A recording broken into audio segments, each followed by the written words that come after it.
Hele, kámo, pojď si to říct na rovinu, jak to fakt je. Růst vlasů není žádná magie, ale chemický a biologický maraton, co jede furt dokola. Vlasy mají 3 fáze, jo. Růstovou, přechodnou a klidovou. A ta první to je hlavní show. Říká se jí anegenní fáze a v té vlas fakt maká, roste z folikulu klidně 5 let, den za dnem, milimetr po milimetru. To, že ti vlasy rostou, znamená, že tvoje tělo maká jak malá továrna, buňky chlí keratin, krev jim nosí výživu a všechno drží pohromadě hormony a geny.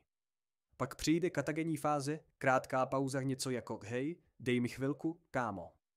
Folikul přestane makat, vlas se pomalu odpojuje a připravuje na odchod. A nakonec telogenní klidová fáze. To je moment, kdy vlas prostě chilluje, dokud ho nový nezačne vyklačovat ven. A pak to celý začne znovu pořád dokola. A jo, genetika, věk, výživa, stres, to všechno do toho kecá.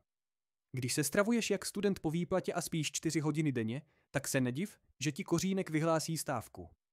Pokud chceš zlepšit růst vlasů, jedz normálně, dodržuj příjem bílkoviny, vitamínů a pohybu. Vlasy nepotřebujou zázrak.